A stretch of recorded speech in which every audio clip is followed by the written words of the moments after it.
Oh, PJ, I feel it already. Yep. Folks, welcome to the show. My name is Marc Farzy. There's a little show we do here called the Farzy Show. It's presented by Destination Retirement. DestinationRetirement.com at the Steven Singer Studios. See, just to peel back the curtain for a second, and all you allergy sufferers will identify with this as well, because PJ and I don't know. Maybe it's because we've been working together for so long now that we're like, our allergies are synced up. Maybe that's a thing where when I have bad allergies, you all have bad allergies, and then same you and me, and same thing. And for whatever reason, it's getting me today, folks. It's getting me today. Allergy sufferers. If you have a problem today, just know that you're thoughts and prayers, okay? I'm going to send thoughts and prayers your way. I've already pounded some Benadryl earlier today. I got a charity event later today. Man, I got so much going on. Anyway, welcome to the show. Sorry about the Phillies. They were not good yesterday. They were subpar yesterday. They were like they were 9 games ago. That's what they were like. Yep. Before they started winning a lot, like 9 in a row, they played a lot like what we saw yesterday. So seeing the reversion back to what they were, revert back to what they were was not a pretty sight, and it gave us all a lot of worries, especially with Miami coming up next on the schedule.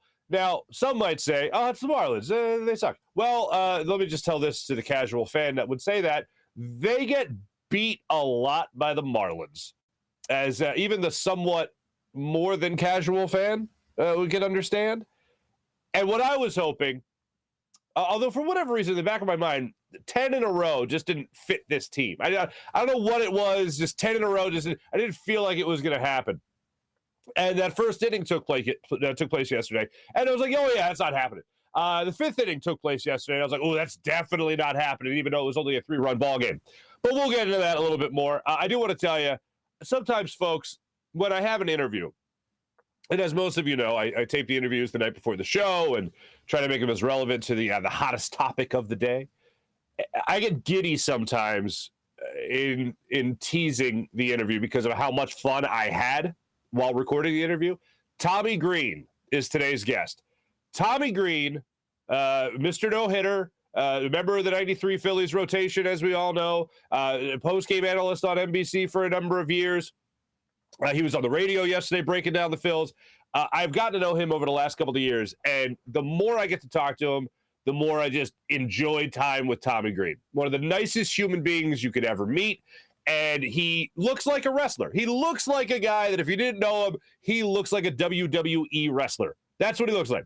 And he's the kindest guy in the world. And he's one of those classic professional athletes that when you shake his hand, and I have told you guys before, I got ginormous banana hands, all right? But you don't shake his hand, he envelops your hand. That's basically what happens when you shake Tommy Greene's hand. And to get to know him and just what a nice guy he is, even though he can be a physically intimidating human being, he really just loves talking baseball. Some guys, they want to get away from it, all that stuff. This guy, you tee him up for a baseball conversation, man, he is all in because you can still tell it is very much the passion of his life. So he joins the show today to talk about this recent Phillies run, still 9-1 in their last 10 games. They have kept pace with the Braves, who have pretty much been just as hot. They are 3.5 games out of a wild card spot now in the National League. So when you talk about this team, you got to talk about whether or not they really have turned the page. And Tommy Greene will talk to us about whether or not they can finally get over that hump, finally remove the black cloud over them that is called the Miami Marlins, and put them in the rearview mirror to start separating themselves. And I remember, and I've told you guys this before, I remember talking to Jason Stark a couple of years ago, and he talked about how the Phillies had just signed Bryce Harper, and basically the division was going to come down to who beats the Marlins more. Who could beat up on a bottom feeder like the Miami Marlins more? Of course, at the time, the Braves took it to the Marlins. The Mets took it to the Marlins. And the Phillies, of course, did not take it to the Marlins. They allowed the Marlins to take it to them. Now is an opportunity to see how much you really have turned the page between the Joe Girardi Philadelphia Phillies and the Rob Tomson Philadelphia Phillies. And ultimately, that will be decided in the coming months of the season. But if you want to continue the good vibes that the Phillies have already created by winning 9 in a row, it would sure help a lot of people feel a lot better about the rest of the season if you could beat up on those Miami Marlins. Now, let's get into yesterday's game because it wasn't too pretty. First off, I just want you to hear Rob Tomson talk about this first inning before I talk about this first inning because, quite frankly, I need a breather before I get into how piss poor the first inning was yesterday for the Philadelphia Phillies. Here's Rob Tomson on the tone that was set in that first inning and whether or not it set it for the rest of the game where the Phillies, of course, went on to lose 13-1. I think so. Got Ranger, were a little sloppy defensively and caused Ranger quite a few pitches. So, yeah. Like, what do you want me to say about that? It was terrible. But if you do look at that first inning, Phillies in a situation where they get first and second with nobody out. There's a dribbler hit to Alec Boehm. Alec Boehm fields it. And and he had time to do this, instead of fielding the ball and tagging the lead runner, which I 1,000% believe was the play there. Rob Thompson, you'll hear him again in a second, talk about how Alec Boehm he should have just threw the first to get the out. Yeah, that would have been fine. Or get the lead runner. Like little league play. Little league play. You have an opportunity to get the lead runner, you get the lead runner. And Alec Boehm had an opportunity to get the lead runner. Instead, he goes for broke, fires to second base in an attempt to get a double play. So he's going for a two-out runner on third opportunity here. And he obviously doesn't get it. He gets nobody. So then you have the bases loaded with nobody out. When it should be runners on first and second with at least one out. Now, does that come back to bite him? Of course it does. Because why wouldn't it? As I said at the start of the show, this is the Phillies reverting back to what they played really 10 games ago. What do you think about it? So the runner ends up scoring. 2 runs end up scoring. A couple of batters later, when let's see, there's a line drive to third base, and Alec Boehm fielded that. So now there's one out. One out with the bases loaded. How the hell this happens with the best catcher in baseball, I don't know. But Ranger Suarez, who was struggling on the mound to begin with, he didn't have a lot of help behind him by any means, but he was struggling on the mound. He had a couple of batters where he was up at the count, 1-2, 0-2. He had a couple of counts like that and just couldn't put guys away. But this is the play that just really got under the skin of many people, and this is the first couple of runs that were scored in this game. There's a little dribbler hit back to Ranger Suarez with the bases loaded and one out. Suarez fields it, and he fires home to JT Realmuto. JT Realmuto can't catch the ball. For whatever reason, I don't know what the hell happened here, but JT Realmuto still had his mask on. Usually, especially for a guy like JT Realmuto, little dribbler hit in front of the plate that's going back to the mound. The second that contact is made, the catcher's flipping the mask off, covering home plate, getting ready for the opportunity for the double play, and you're out of the inning. JT Realmuto instead keeps his mask on for whatever reason, jumps in the front of the plate, has 1 foot on the plate for the double play opportunity. Ranger Suarez fires. Was it on the glove side of JT Realmuto? No, it was not. Was it a bad throw? It wasn't a great throw. Let's just say that. But still a catchable ball for JT Realmuto. Instead, it goes past him, and not 1, but 2-run score on this play. Could have been out of the inning. Unscathed on a double play ball. Instead, no. 2-run score. You're down 2-0. Then the next one, you had Varsho ground out to second base. You had another run score on that play. And then finally, Ranger Suarez was able to get a strikeout to get out of the inning. That to me, when you walk out of that inning, that you could have very well been scoreless still by some grace of the baseball gods. You instead walk out 3-0. From that point, it felt like it just wasn't going to be the Phillies' day. There was the boneheaded play by Boehm. That rolls off the tongue easy. There was a boneheaded play by Boehm. Then there was the misplay by Suarez and really JT Realmuto. So you could just call that that was an error. It was actually an error there. And you allow 3 runs to score. Not to mention Ranger Suarez having a 40-pitch inning, was it? Cool. Yeah. After that, as Rob Tomson said, it did set the tone for the rest of the ball game. Now you fast forward to the 5th inning. JT Realmuto trying to make up for some hitting. He actually did a couple of doubles in this game. Good for JT Realmuto. It's good to see him get something going. But in the fifth inning, he had the bases loaded. 1 out. Realmuto strikes out. Nick Castellanos. I don't know what the hell's happened to him, but if it's not a check swing RBI double, he's not doing much for your lineup. He steps up to the plate with 2 outs, bases loaded. He strikes out swing. That was the Phillies' opportunity in the fifth inning in a 4-1 ball game to try to get back into the game. Instead, after that, all wheels were off the wagon. And I'll say it again. The Phillies reverted back to what we had seen them, how we had seen them play throughout the vast majority of the season. You can't have a game like that. And I heard John Kruk say on the broadcast that, man, if you were gonna get a win streak snapped of 9 games or more, might as well end it with an exclamation point. And that's exactly what the Phillies did yesterday. I am still confident that this is a much better baseball team with a much easier schedule in front. Now, prove it by beating the Marlins.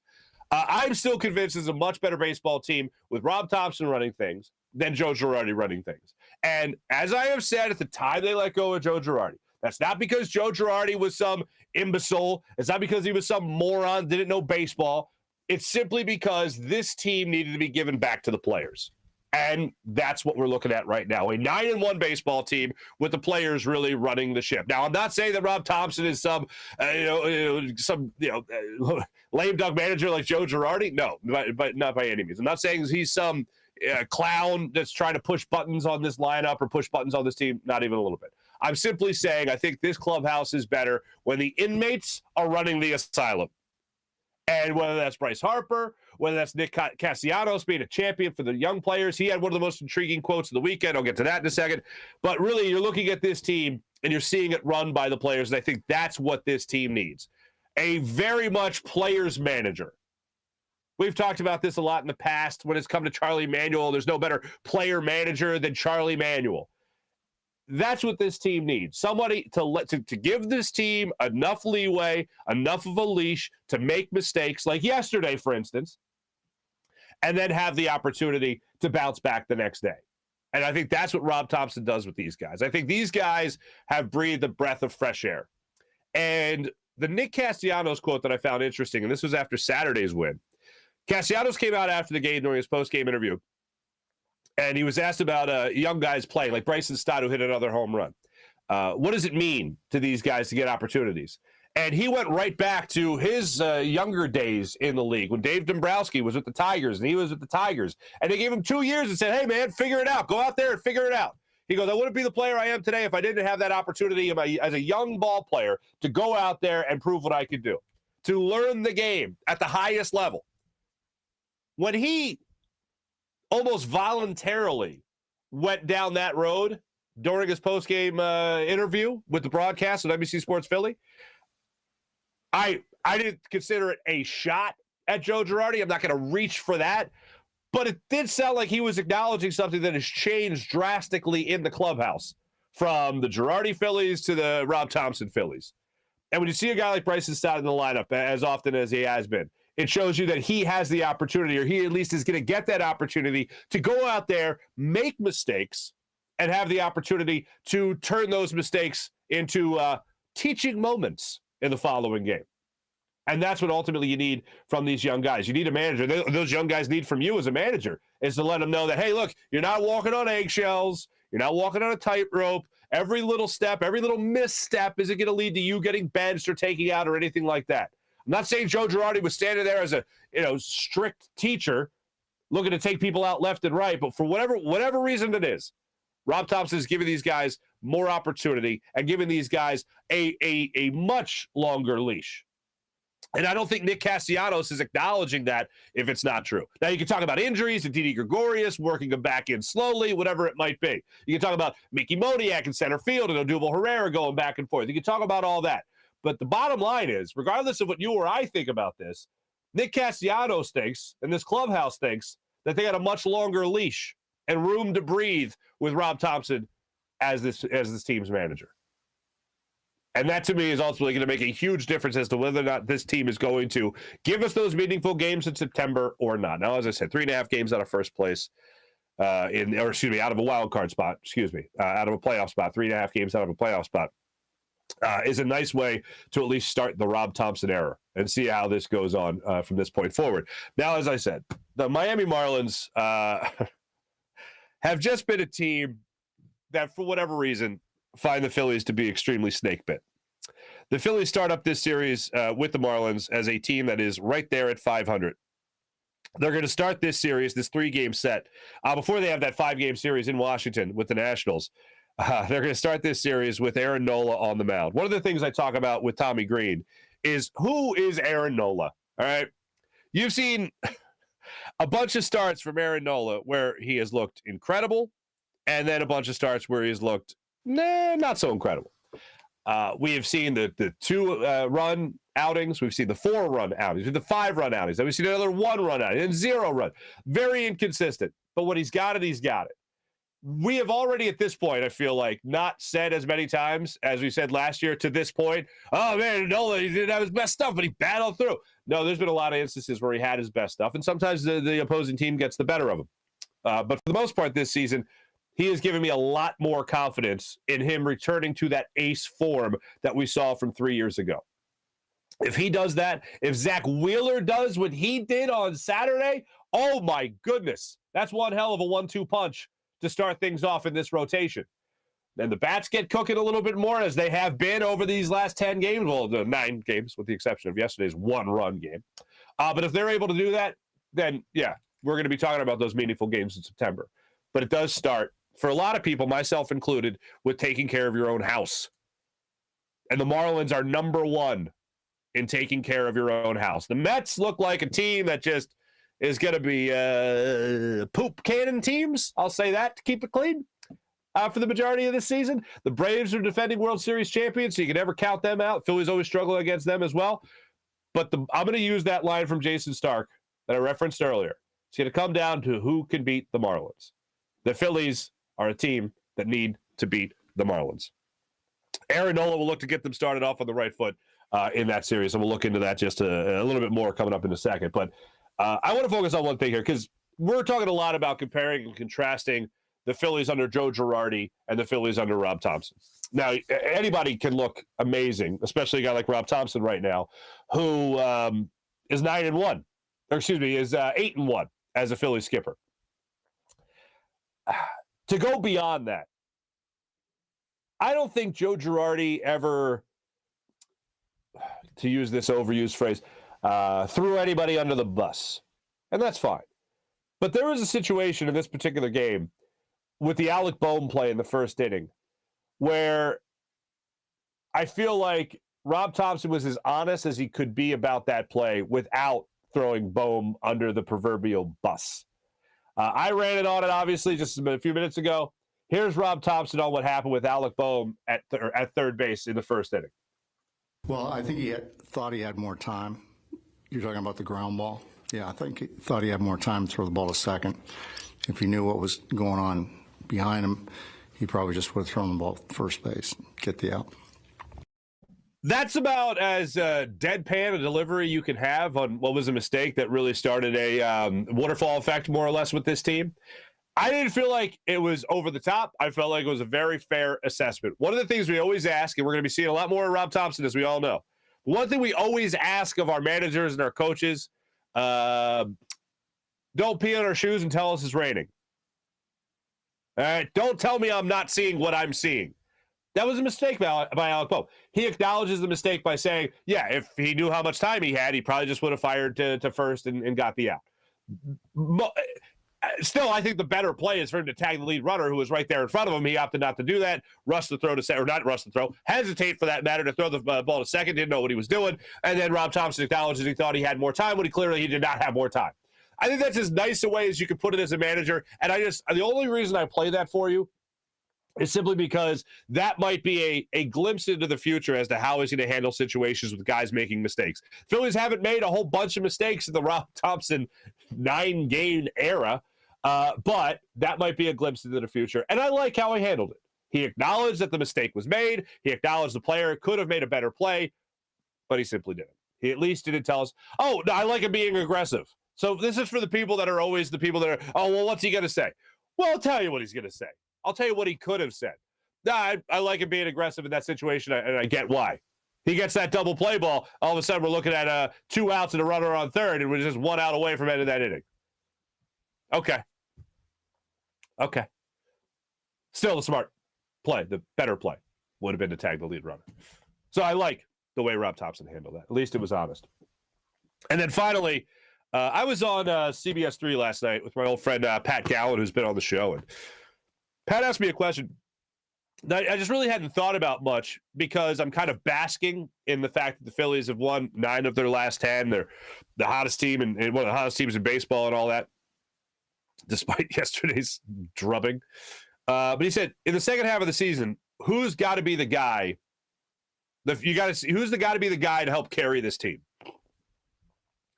And the first player that came to mind was Nick Castellanos, because I'm seeing Kyle Schwarber start to turn things around, and you're starting to get things. You've had power from him all season. The average is starting to climb a little bit. JT Realmuto certainly can be a lot better. He had 2 doubles for you yesterday. But Nick Castellanos was brought in here as a guy that was going to be your cleanup hitter. He's got 7 home runs. That's it. For a guy with all the pop, right? He was brought in here to drive in a lot of runs, and he hasn't been doing that for the Phillies. He's batted about 251 on the season. And when you look at that and you think, well, hold on a second. I'm watching other guys right now in this lineup start to really figure it out. And I'm watching other guys in this lineup put it together pretty consistently. If there's one guy in the second half of the season that you can say, if you get numbers from this guy, he's really going to turn it around, or this team is really going to, push into September with those meaningful games, it is Nick Castellanos. 251 on the season, 7 home runs, just 31 RBIs on the season. Now, to some people, that might sound like oh my goodness, that's a lot of RBIs. But if you look at the Phillies lineup right now, Bryce Harper is absolutely just killing it, as you would expect with this team. Schwarber is a guy who has been leadoff for most of the season. He's got 34 RBIs. Castellanos, who has been your cleanup guy for the vast majority of the season, is in third on the team in RBIs. So he's getting a lot of opportunities to drive in runs. He's just not driving in runs. And the thing that kills you is the 309 on-base percentage. That kills you when it comes to Nick Castellanos. So when it comes to the second half of the season, in terms of what's Nick Castellanos going to be able to bring to the table, if he can turn it around, if him and Kevin Long can sit down and start working on things, you're going to be looking at a guy who hopefully can get his on-base percentage a little bit higher, maybe even closer to that 330 mark. That's pretty much his career mark. And then get that batting average up and the home run numbers up. You're going to be looking at a guy that will be producing for this Phillies lineup in the cleanup spot like they expected when they signed him. If you're really going to say, as the managing partner of the Philadelphia Phillies, John Middleton, that the only player that you were going to go over to luxury tax for, the only guy that was worth going over to luxury tax for, Nick Castellanos. Guy that I was so excited when they signed. It's like so many of you. It's a guy that you've wanted on this Phillies team for a long time. If they really are going to make that big push, I think the number one guy that has to come through in the second half of this season, or at least in the next couple of months right here, when you're trying to really separate yourself from the rest of the pack, or at least get ahead of the pack there, then separate, is Nick Castellanos. You're getting production from Bryce Harper. You're getting turnaround from Kyle Schwarber. Rhys Hoskins has been hitting the long ball for you as of late. JT Realmuto just got you 2 doubles. Hopefully this is just the beginning of good things to come for JT Realmuto at the dish. The guy after this that I'm looking at is Nick Castellanos. I think he's been great everywhere else as far as, being a good veteran presence. As I mentioned earlier, a good leader for a lot of the young guys on the team. Could he play a better right field, with a better arm? Certainly. Do I wish I could snap my fingers and all of a sudden have Bryce Harper back there? Absolutely. But when it comes to just performance at the plate, you get a little bit more from Nick Castellanos, and I think this team can start thinking about those meaningful games in September as more of a lock as they possibly can if they continue to win games like they have over the last 10. Now, is every 10 games of the Phillies going to win 9? No, they are going to make mistakes. This is still not a defensively sound ball club. But if this new brand of Phillies baseball is a hint of anything close to what's down the line this season, then yes, good things are going to happen for this Phillies team. As long as you have guys like Bryce Harper leading the pack, as long as you have guys like Nick Castellanos coaching up these young players as well, and you have Rob Tomson kind of letting the inmates run the asylum more than anything, then yeah, good things are going to happen for this ball club. That's the guy I'm looking at to change things. And that's the guy I told my friend Pat Gallen about last night as far as if you can get more from this one guy, who's the guy? Now, Rob Tomson was asked about Nick Castellanos after the game last night, and it is the $64,000 question. Yeah, good question. I think he's jumping a little bit. He's, and when you're scuffling, you try and do too much. I think that's part of it too. But he's a really good hitter. You look at the back of his baseball card, and he's going to end up putting up some numbers by the end of the year. I'm very sure of that. Well, let's hope that is, of course, the case when it comes to Nick Castellanos and the rest of this Phillies lineup. We're going to change things around a little bit. As I mentioned earlier, I got a charity event I got to get to a little bit later, so we're going to end on our interview with Tommy Greene as opposed to plugging it right in the middle of the show. We're also going to do our chat check a little earlier also. So right now, let me tell you about our great friends there at Destination Retirement. Oh, I just noticed. Oh, look at this. See? That's how you know. For the people on the podcast, my dumbass had the tissues in the shot for the entire show. Now, I always have tissues on set because, well, I'm an admirer of Johnny Carson. And Johnny Carson always had tissues on the set. And they were always out of view. And usually somebody cracked a really funny joke. They'd take the tissues and they put them on the table real dramatically. I'm still using my podcast voice. And I put the boom right there. And they start laughing their asses off and wiping their eyes from crying, from laughing so hard. I got tears from laughing so hard. I'm like the emoji. And there they were. I ruined the theater because I had them in the shot. Sorry, Johnny. Rest in peace. Johnny Carson retired when I was like 10. Yeah. And then I watched every one of the best of VHS tapes. For people that don't know, no, I'm just kidding. They were like DVDs before DVDs. They were like Netflix before Netflix. Anyway, I always became a big, huge fan of whenever the tissues came out on the desk. Thought it was hilarious. But anyway, let me tell you about Destination. If you watch Johnny Carson live, chances are you're retired, and hopefully you use a guy like Mike Seibert, to help you with your retirement needs. Mike Seibert is a retirement income certified professional at Destination Retirement, destinationretirement.com, LLC, and a partner of 1847 Financial, and an advisor for Eagles, Sixers, and Phillies fans only. When you talk to Mike, you're going to learn about your phases. That's right. Your different phases of your financial life. One's your distribution phase. The other is your accumulation phase. Your accumulation phase for most of us is right now. Accumulating. Get a little older. Distributing. Think of it like climbing a mountain.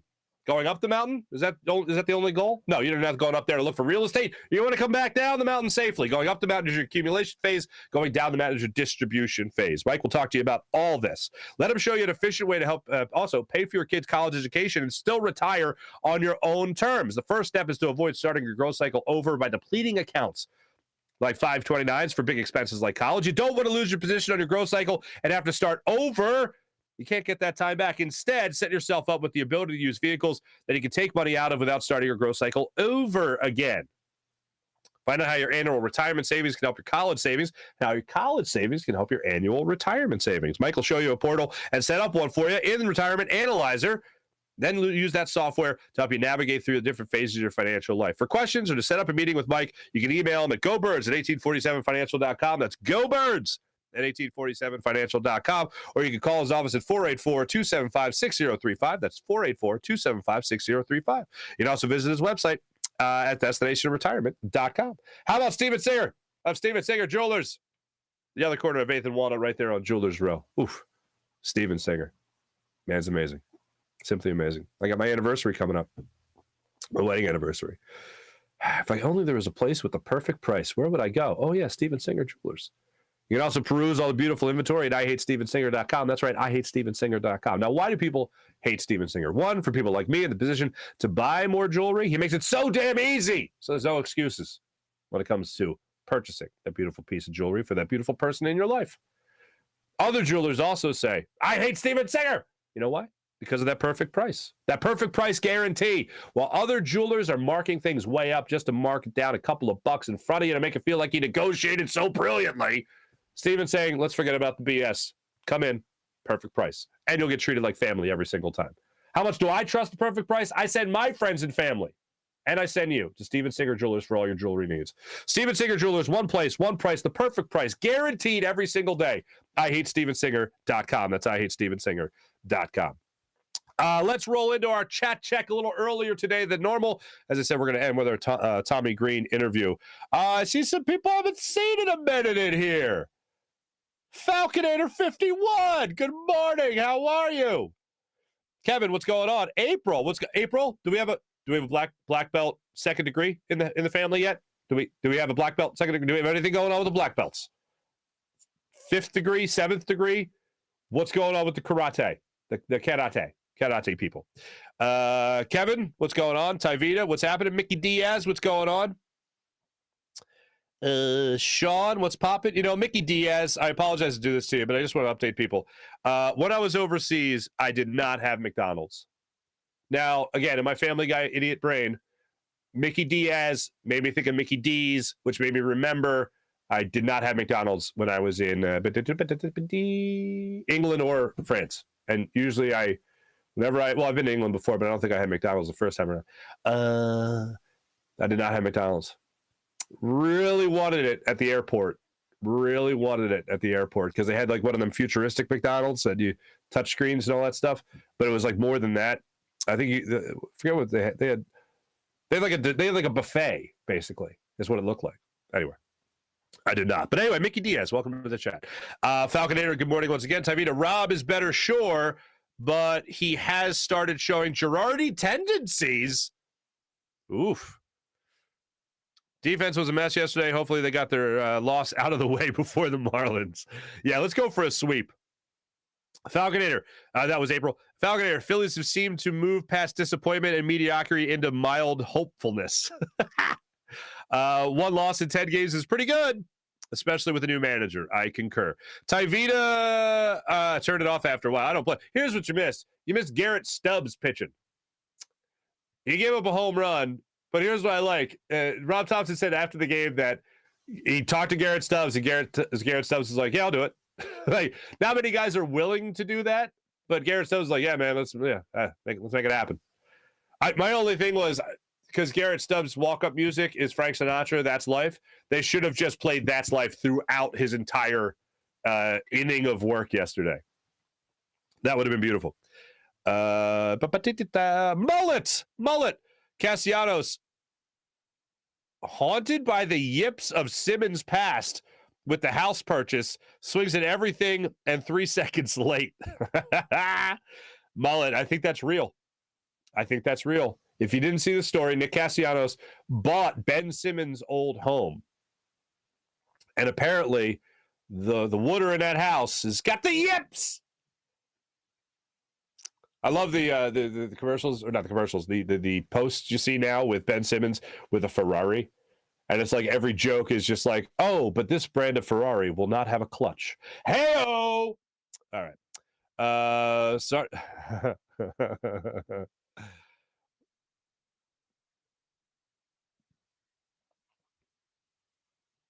Oh, that's true. April, it's a good point. Not too often do we look at something and go, yeah, but what if we didn't have it? Usually once we have it, we take it for granted. Not in this case. 9-1 is something to have, something we would have laughed at a month ago, so it can't be too bad. April, I share your sentiment. Falconator 51. Hoping the Angels have the same luck as the Phillies. Fans out here curse and throw just as much trash on the field here.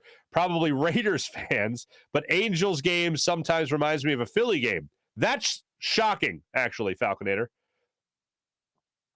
Falconator,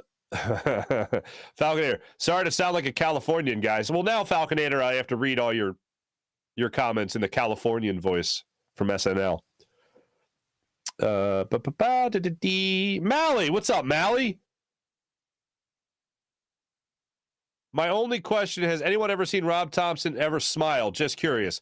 How about this? Rob Tomson looks like Keith Jones' dad. Keith Jones, former Flyer, radio personality. Yeah, you know. Rob Tomson and him are from the same gene pool. Maybe they're cousins? I don't know. But I haven't seen those two in the same room. Keith Jones here for Delaware Park. All right. Tavita. I love Jonesy. Nola's the only good pitcher. Whenever I hear Suarez is pitching, I automatically accept the loss. Man, Tavita, where were you earlier in the year, man, when I was talking about Ranger Suarez in the starting rotation, being like, I'm not so sure about him. And people were like, no, he's a lefty. He's going to be great. And I had one guy, like, all in my comments being like, what are you talking about, Ranger Suarez? And I'm like, I'm not so sold on him. Again, defense didn't help him out much yesterday. I need Nick to stop acting like Ben and start acting like Nick again. Mally, I concur. Rob definitely needs some Freestone Farms in his life.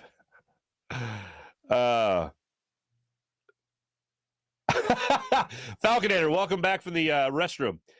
Perfect time, a great way to start the day as early as possible. There you go. Hey, April, thank you. April's daughter was going for a second degree. She did great on her midterm. Still a few more midterms before the second degree. Okay, I see what's happening.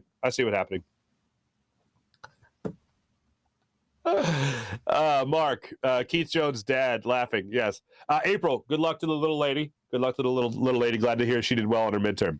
That's today's that's today's chat check, everybody. Appreciate you. Our morning rush is a very simple morning rush today.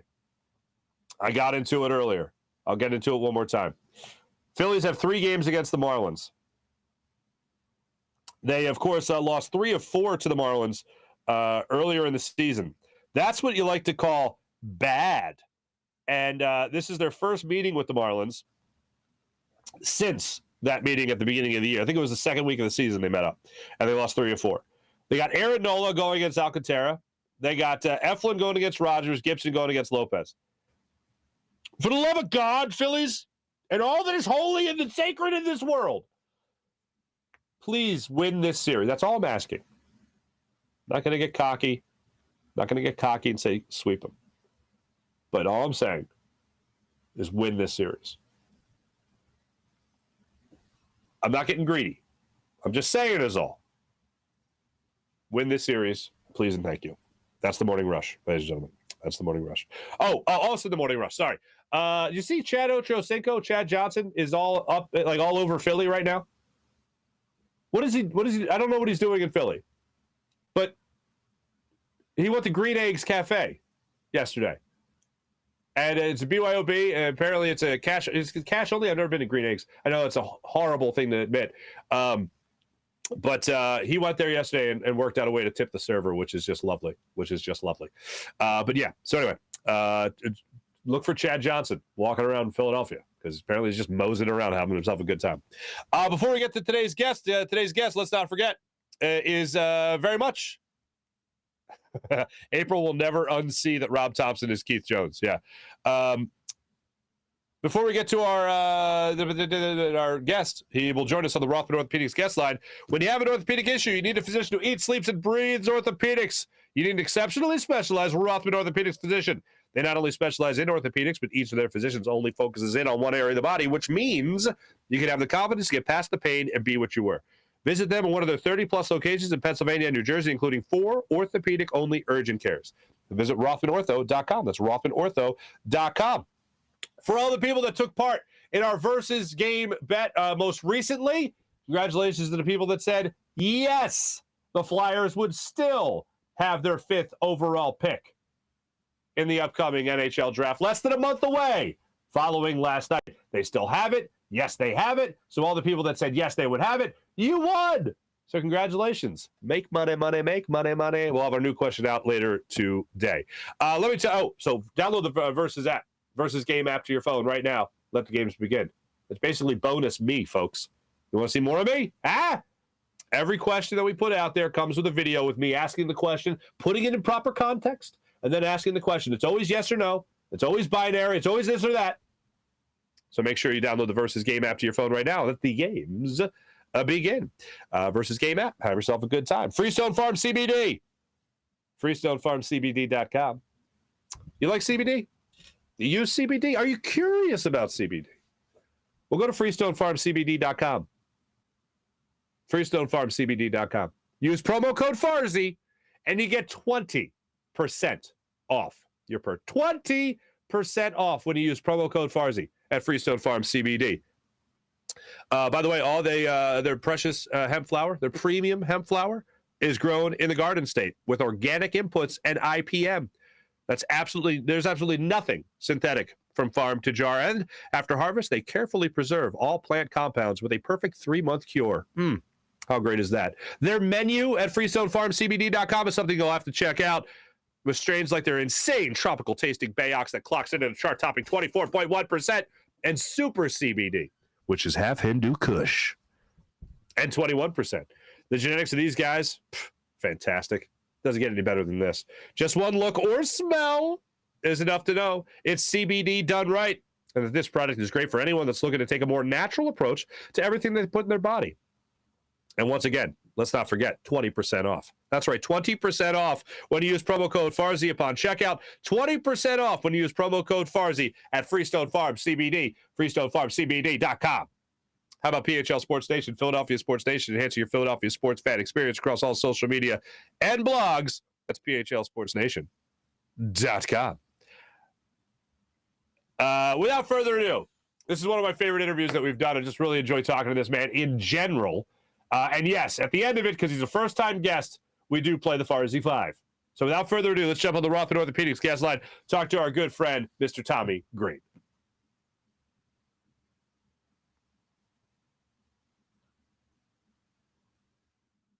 Right now, the Rothman Orthopedics guest line, one of everyone's favorite members of the 93 Phillies, Tommy Greene, joins us. Tommy, what's up, buddy? Hey, how you doing, man? Good to be with you. It's great to be with you. Now, you've already had a busy day on this Sunday. Had a busy day. You're doing radio. You're at the game, doing radio again. You're just all over the Phillies these days, my friend. Well, I mean, Sundays are a busy day for me, and it's good. I mean, it keeps me involved. I wish I was doing a little bit more, but that's just the way things are. Yeah, Gotcha. Just to be on with you. Yeah, it's exactly. And we're grateful to have you. Okay, so Tommy, I'm trying to book you for the show. Phillies are winning 9 in a row, and of course, they let a little bit of the air out of the balloon today. So I'll ask you this, or Sunday, I should say. Yeah. So I'll ask you this: when it comes to the last 9 games you've watched of the Phillies before Sunday, is there something Rob Tomson is doing? Is there something the Phillies clubhouse is doing differently? What has changed since this team has moved on from Joe Girardi? Well, I mean, the talent's it's always been there. You know, it's just playing good baseball. It's not making the little mistakes, as you saw today, you know, that starts and gets the ball rolling in the wrong way, and you get down early, you know, and it's that type of thing. I look at what happened with Joe and what was going on. You know, I'm on the guys more because I took it personally. If something happened to me like that, you know, when one of my managers was let go, you know, it happened to me, you know, a couple times. And, you know, it's just, I can be better. I took it personal. You know, I said, I could have done a better job maybe and helped out. And I think everybody, is like that a little bit being a ball player. They think we're not playing good ball now. We need to take better ball. So it's paying attention to, it's not that they weren't doing it. It's just the emphasis kind of comes up on it a little bit more. And you want to do well. It's not that before they didn't. It's just the way it goes sometimes. The talent's in the room. It's about not making the mistakes, doing the little things that help you win ball games, and that's what they've been doing. Mm-hmm. You know? Now, so what it sounds like is a lot of people will look at a manager being, you know, just before a manager is fired. People will say, you know, sometimes you just need to let the players know people could be losing their jobs. And do you think this is one of the things that has settled in with this clubhouse right now? It's, oh, look, they've already moved on from the manager, so now I got to take more responsibility. Well, I mean, it goes like that sometimes, but you know, the accountability of being a baseball player. I mean, you learn quickly when you get into the business of playing baseball. When you come out of the college ranks and the high school ranks, you learn it's a business pretty quick because you're getting paid to do a job, and you got a number, run less than, you try to keep it fun and play for the love of the game. And like you did when you're younger, I mean, you love to play, you were good at it. That's the way you got to play games with yourself to try to keep it that way.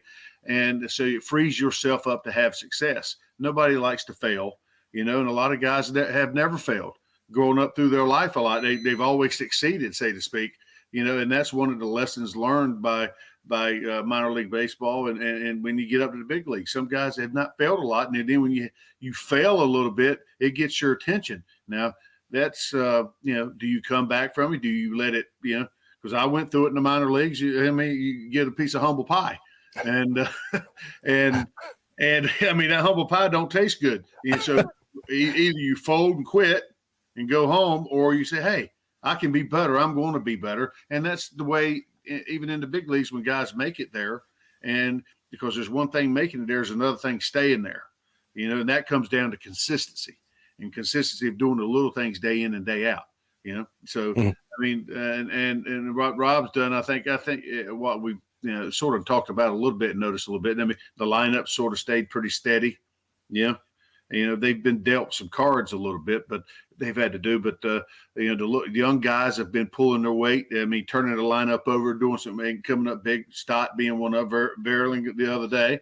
And, I mean, it's those things the little things that mean a lot, that the base hit here and there that turns it over, gets it to the guys up in the top of the order that you want to get to, that have been day in and day out, so to speak, on a consistent basis. Speaking of Harper, doing the job, and that now that Schwarber's pretty hot, they can cause damage up top, and Hoskins the same way. So, I mean, it's a good time to get the Phillies fan. You can feel it in the ballpark today a little bit. They're excited about them winning again on a consistent basis. Yeah, they're going to lose a game here and there, and sometimes it's going to be ugly sometimes. But yeah, bottom line, it comes down to winning series. That's what they got to do. They got to win series, and a homestand, if they got to win 2 or 3, or 3 or 4.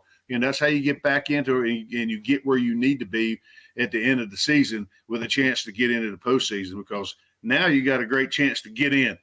It's not like it used to be where you had to win your division straight out.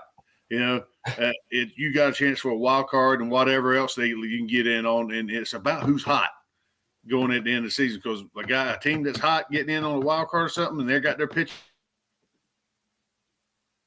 lined up, and hey, look out, they can cause trouble. Philly was a victim of that one time with the Cardinals. So no, I remember it well.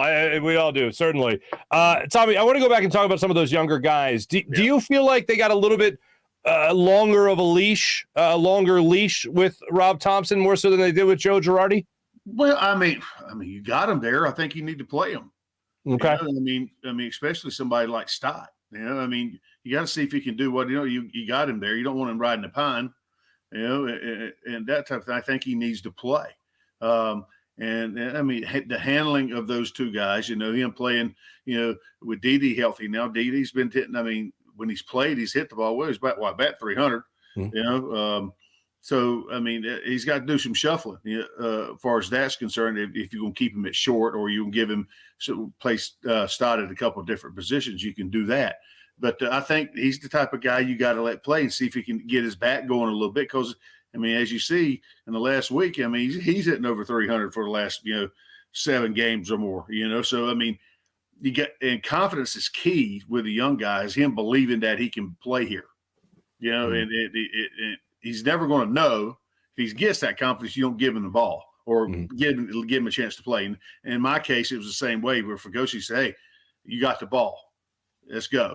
And so and bottom line, that comes out, it gives you a chance to go out there and succeed. Terry Mulholland hit it on the head with me back in the day. I threw the no-hitter. The no-hitter was one thing, but also it was the game after I pitched against the same team and shut them out again against Montreal again 5 days later at home. And it was the validation game for me. The same team, big league hitters, see you again, being a young guy. Terry said, that no hitter's going to do wonders. He told me, you feel like you belong. You feel you can do it. I mean, not just throw a no hitter, but do the job. It needs to be done.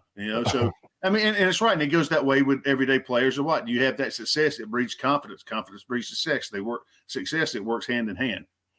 Now, what did it mean to you as a young player in the moments that you didn't perform well and the manager still went back to you and still showed you that he had trust and confidence in you?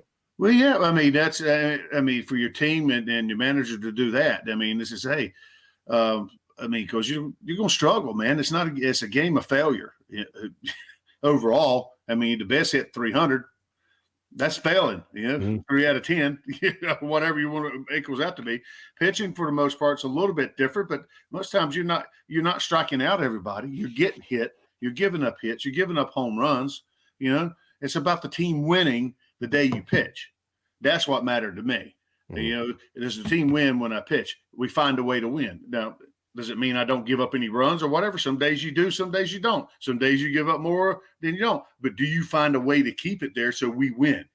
Do you do your job, the little things that gives us that chance? And that's the thing, So to get that vote of confidence from a manager or something like that he believes I can do the job, or he leaves me in for back when the National League was National League and the pitcher gets a chance to hit, and he leaves me in there to hit, means something because I'm pitching well. Mm-hmm. He says, you got a chance to run it in some. He did that a few times, sometimes with me. Maybe because he also knew that I could do my job in bunting to get the thing over. And that's a vote of confidence. It does feel good for a young guy to get that from his peers and his manager, but you have to earn that. You have to go out there and show that you're doing good, positive things. I obviously can't have a starting pitcher on this show and not ask you specifically about one starting pitcher, and that's Aaron Nola. And he has been inconsistent. He's been great, wildly amazing and great, and then 5 runs. And then wildly amazing, great, and then there's another 4 runs. What do we have? Like, when you look at Aaron Nola, what is your assessment of him right now? Right now, I'm going to leave him alone because he's in a good trail. And also, it's baseball, it's a hard thing to do year in and year out. And be dominant. Do I classify his stuff sort of like, so the dominant guys like DeGrom and, whatever, Scherzer, in his heyday, Scherzer still pitches. He's learned how to pitch. Right. Does he have the fastball velocity like he used to? No. Yeah. So Verlander, look at him. He's a freak. But he's still doing it, but he's learned how to pitch. It's about the maturity and maturation of things he needs to do. And Aaron's he's got that calm, cool collection of things. It's just he got caught over here, the past year, the mistakes that he's made, he's given up the long ball. And it so happened, of recent, it's probably been with a couple guys on, or, it's not been a solo, it's been 2 or 3 run homers. And that bangs you up as a starting pitcher. You can recover from solo homers. I gave up Wrigley Field one day with the wind blowing out. I pitch 8 innings, give up 4 hits, give up 3 solo homers, and won 5-3. It's about not walking nobody before them and nobody being on base. Yeah, the crooked numbers. Give up a home run, but it happens, Right. So. Gotcha. So this team's coming to town now, named the Miami Marlins. And as I know that the Phillies have not had Okay, yeah. What is it when, did you know when another team just had your team's number? Like, no matter what it was, you could be riding, you could win 9 of 10, and then the Marlins come to town, or you face the Marlins, whatever, and they just got your number. How do you kick that black cloud that's hovering over you? Well, it's amazing. You just say, you have to treat, I know as a pitcher, when you start going through some rough times, you go back to the basics. You take one pitch, one batter, one pitch at a time. That's all you got control of. It's like playing golf. All you got control is your setup. The same thing as being a hitter in baseball. One thing you got control over, is just get in the box and get you set and get ready to go. And golf is the same way. You grip posture alignment. You get in there, now you just pull the trigger and let it go. And that's the same thing with pitching and stuff like that. It's you got control over in the way you think and go about your things. And some teams have your number, and some, it seems like, some guys have your number. It'd be notorious hitters. Like your Bonds and stuff, guys hit. Somebody told me the other day Bonds hit 200 off of me. And I said, well, that was the hardest 200 I think anybody's ever hit off of me. But hey, it is what it is. But the guy that I thought that owned me, and it seemed like hitting missiles off me all the time, was his old teammate, Mike LaValliere, Spanky. Oh, wow. The catcher. How about that name? Yeah. It looked like a stop sign coming in there to him. I mean, hit me, it said, I mean, he said, I asked him, he said, for some reason, I see you. He said, other guys are coming in the dugout, and they say, keep picking him up, man. I mean, deception is a great thing to have in pitching. I mean, you can have good stuff and no deception, and you're going to be backing up bases. But if you got good stuff and deceptions, hey, it could be a good day. And that's the way you look at that. You mentioned golf a second ago. Now, the last time I saw you was the live casino golf outing. It was awesome. It was at Riverwinds, Jaws' place over there, right across the river. And we had such. But I got to say this. So around the turn for the back nine, they had a marshmallow tee off. If you remember, a marshmallow. Now, I had never heard or seen. I never heard of a marshmallow tee up. So what they did was you tee up a marshmallow and you try to just hit it as far as you can. Yeah. So then, my whole group hits, and it's like dribble, like a little bit, like a couple feet. And we're like, well, who's winning? And they're like, Tommy Greene. And we're like, well, why the hell are we even trying? Because you, sir, can crush a marshmallow, and you sure as hell can crush a golf ball. Did you? So my question is selfish. Sorry, audience. Selfish. Did you end up winning the marshmallow tee-off championship? I think I did. I mean, we were a little bit on the late side coming in, but I think that was, as far as I knew, I was in the head running for that. Okay. All right. I teed it low, let it go. A lot of people tee it high. Yeah, I teed it low. Low and let it go. I love it. All right, I'll remember that for the next marshmallow tee-off I'm a part of. But congratulations on your championship. You're a very humble man about it. Yeah. I would have texted everybody. Tommy, when it comes to that 93 team, and I have to ask you about this, I'm obligated to. Was it as much fun as it looked from the outside looking in? More. That's what I thought. It was more fun. Those guys are like brothers. I mean, and God forbid we've lost too many of them already. We're too young for that. I mean, even with coaches and stuff, we're losing guys off that squad. But I tell you what. The memories are there, and the good times are there. The old adage, what happens in the clubhouse stays in the clubhouse. It better stay in that clubhouse because we had a lot of good times, man. It was, I mean, in all seriousness about it, we spent a lot of, you spend a lot of time together as a baseball team, but, we there's a core to that group. We spent a lot of time together, after games, and we didn't run out of the ballpark, or do anything. Times are different now. We didn't have cell phones and cameras, and if we wanted to have a pop with the foam on top, a little beer is what I call it. We sit there and talked about the ball game afterwards, after the media, after we dealt with what our jobs and part of that we had to deal with. It was we talked about things, and I mean. Just baseball and life sometimes, and a lot of good laughing and a lot of good discussions. It was serious, So, I mean, and sometimes you just, sit back and listen. And I was like, with Dutch and them start talking, it's like E.F. Hutton as a young guy. Hey, you shut up and listen. I mean, that's the piece of advice I got from Willie Stargell back in the day. Hey, you got a lot of, you get in a room with people that's been there and played a lot of years of experience. He says, hey, you're a young guy. He said, shut up and listen. You might learn something. I said, because you don't know it all. A lot of people, they said, and I can see that. And the game's changed. A lot of people come up. I mean, kids and stuff come. I mean, they, sometimes that'd be some of the advice I'd tell kids, young guys who'd say, hey, you get around some of the guys that've been here, some of the old guys, don't forget where you come from a little bit, where this game come from. People paved the road for you a little bit. Yeah, but you might be able to learn something that might be able to help you. And then the other piece of advice was Willie said, he says, don't be afraid to ask questions. If you got it, go up and talk. Don't, sometimes, you go up and ask the question to the guys you need to talk to, So it made sense to me. I was lucky I met Willie. He was part of the Braves coaching, throughout the, he rode around a little bit to meet him. And I grew up watching him on TV. Not a lot. Our Sunday game of the week is all I got the chance to watch, and that was when it was raining. So, and he was playing a lot, so I got a lot of respect. I got to meet some of the guys I grew up watching on Sunday. So, I mean, that was a good piece of advice he always gave me, and I always tell it. So beautiful. No, that's great. That's great. And for any walk of life, too. For any young person looking to get started in business, that's great. Yeah. Tommy, before we let you go, we like to do a little thing with first-time guests called the Farzy Five. Would you like to play the Farzy Five?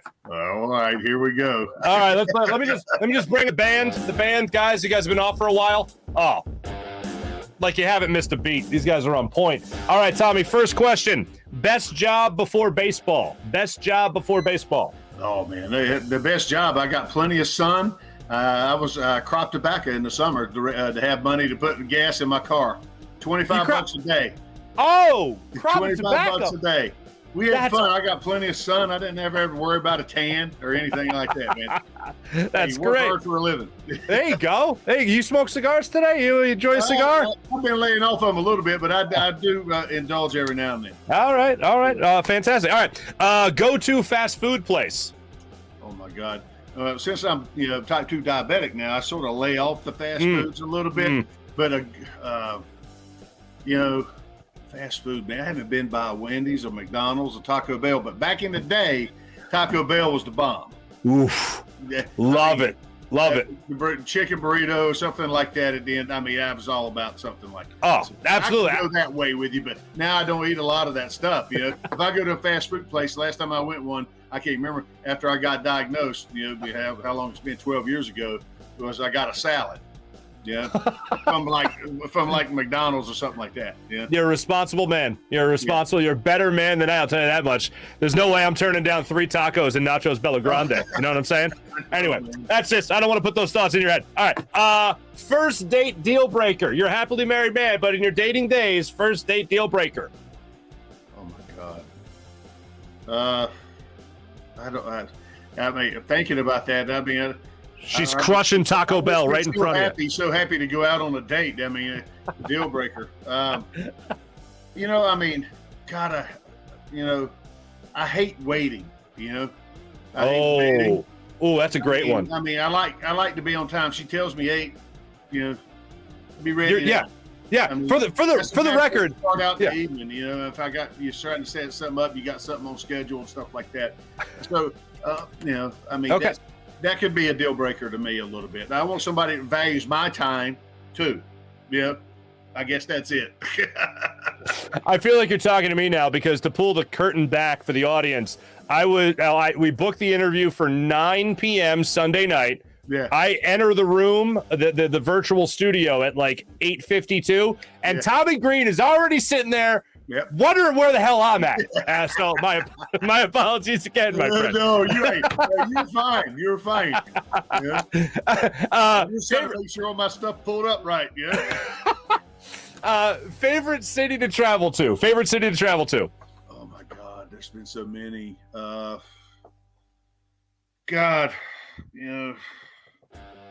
I like every major league city. There's always something new and fun. Where I tended to like to go, not necessarily like to play back in the day, was San Francisco. Because it tended to be, we got a chance to be a little bit normal. We played a lot of day games there, just like Chicago. Chicago was one of those cities. So we got a chance back in the day to be sort of normal. We'd play afternoon games and be able to go out to dinner, and we'd go out to the wharf and eat at Skoma's. And I mean, talking about good food. I mean, got a chance to be, so I remember that, you enjoy that, so. Wow. I mean, we travel around to go to different, places now, but, a lot of it's like not cruises, but like destinations, we go to the islands or something like that. But city wise, I haven't been to San Francisco so long, but, but that was back in the day, my favorite one. Gotcha. That's great. And that's a totally different perspective to think of it as like working a night shift, usually in baseball, and then getting to quote unquote. Yeah. That's wild. That's wild to me. And then finally, I've known you for a while now, and I know you to be one hell of a nice guy, but what makes Tommy Greene beep his horn in traffic? Oh, when people are still sitting, when the light's green, they're still sitting there. Yeah. On their cell phone. Or something like that. I go nuts, I mean, it's not that I lay on it. I give them a couple beeps, let's go. Hey, hustle up. That bothers me, I mean, but I'm not one of those. See, I grew up, obviously in the South, and we're riding down the road. You got your arm on the steering wheel like this, and everybody comes by you, you're waving at them. Up here, you're liable to get what? You know, you're not gonna get the bird shot at you. You know. So, I mean, I'm just a laid back guy. So, I mean, I'm not a guy that causes trouble. I don't have road rage or anything like that.